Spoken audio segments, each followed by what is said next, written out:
All right, guys, are you ready for this?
What'd you think of that, guys? We'll see you 69 here back at you, and we finally did it. We got old Joey the Frankenford up and running. She is sounding absolutely amazing, guys. This is really exciting because here before too long, we're gonna be able to take this puppy out on the road and see what she can do. I did run into a few problems though. I'll kind of go over that with you guys real quick. I don't know if any of y'all noticed from one of the little clips there where I think it's the one with the mufflers open. I was leaking a little bit of fluid there towards the end, and that was actually this fitting right here for the transmission line. Silly me, you know, I went to move these wires, so I undid this line to tuck them in behind here, and I didn't tighten it up. So easy fix, not a problem.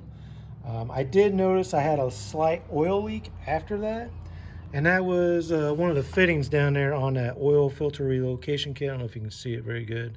I didn't use any Teflon tape right off the bat, so I just took that off, put a little Teflon tape on there, and that sealed that, no problem. And then I did run into another little problem with the coolant. When I originally filled this radiator up, I only got about a gallon and maybe a half of antifreeze in it, and I knew that wasn't enough. But I went ahead and tried to run it anyway to see if the thermostat would open up and kind of like circulate it. Absolutely not. Didn't even work, guys. Like, I tried really hard. I ran it up to about 220 degrees, still nothing. It would not circulate at all. Like, this was just ice cold still. So what I ended up having to do, and I know these engines have a huge problem with that, getting an air pocket in the heads and stuff. I had to take off this fitting right here. And then when I did, like a little vacuum, like that. So I knew I had a huge air pocket in here. I went ahead and took the coolant temperature sensor out on the side here, and it was just bone dry, guys. Like, no fluid was able to get into that engine. I didn't think I'd have that problem either, because this radiator is actually a lot higher than the engine itself. So I thought for sure that any air pocket in there would just kind of like bleed off through the steam line, but absolutely not. It didn't even happen. I think there's something going on inside the thermostat housing there that prevents that from happening. The thermostat's got like a little bleed hole in it to allow coolant to get by it. So I thought for sure like it would just come out, but no, not at all. So I actually had to fill another 2 gallons of antifreeze through this tiny ass little steam vent line. And I want to say it probably took me about maybe a half hour to 40 minutes last night getting antifreeze in there. But I finally did it. I had to come up with some kind of crazy contraption. It's over there next to the welder over here. Yeah, I did one of these little numbers here, and I put that funnel on there. So, yeah, about 40 minutes last night, guys, trying to get enough coolant in here. But once I got all that coolant in there, I started it up, let it run for about a good half hour or so. And then it started circulating. So I ended up letting it run completely for about a little over an hour last night, and it did not overheat one bit. So that coolant started circulating, everything was running nice. All the smoke burned off the exhaust manifolds and everything. So yeah, it sounds absolutely great, guys. Um, After it gets warmed up a little bit, it does kind of hesitate on the gas a little bit, but that's an easy fix through the Holley Terminator X software. There's like a little fuel table on there that you can kind of modify, kind of like an accelerator pump for a carburetor, or kind of like rejetting it. You can actually change how that works inside the software. So I just need to put that on the old computer there and kind of modify that a little bit. But other than that, guys, it sounds great. It was a lot of hard work, but we finally got it, and I'm really excited. There's just a few more things I got to do. We got to mount this shifter in there. I need to come up with some kind of plan to mount this in the center console. I think I got something figured out. I'll share that with you guys later when I get ready to work on that. But then we got to get. We need to get that drive shaft in. The drive shaft is actually at the drive shaft shop right now. I think it's ready. I'm not too sure, but I plan on going into town on Tuesday, picking that up, and then we can slip that in. I didn't want to put it in just yet because I actually got the tail housing off the transfer case. This bushing here, I don't know if you can tell on camera, like it is just absolutely, let me see if I can get a better shot of it. Yeah, look at that. That thing is just torn up, guys.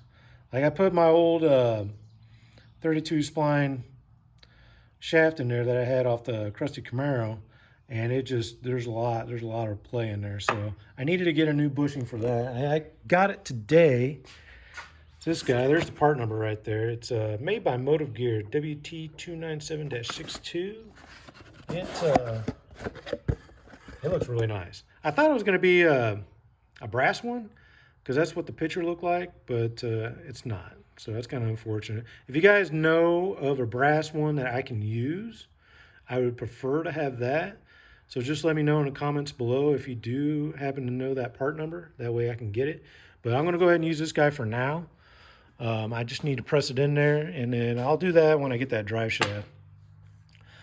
And I think I need to service, we'll go ahead and service the transfer case while we're at it. So I need to pick up some fluid for that. It's unfortunate that I can't use some of this leftover Dexon 5 transmission fluid. I guess you got to have like Dexon 3 for the transfer case, or GM's actual transfer case fluid. So anyway, it's just 3 quarts.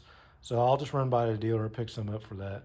But other than that, guys, once we get that shifter mounted and that drive shaft in there, put some license and some insurance on this thing, and we can take her out.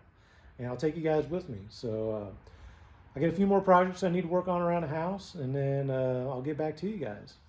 We'll see you.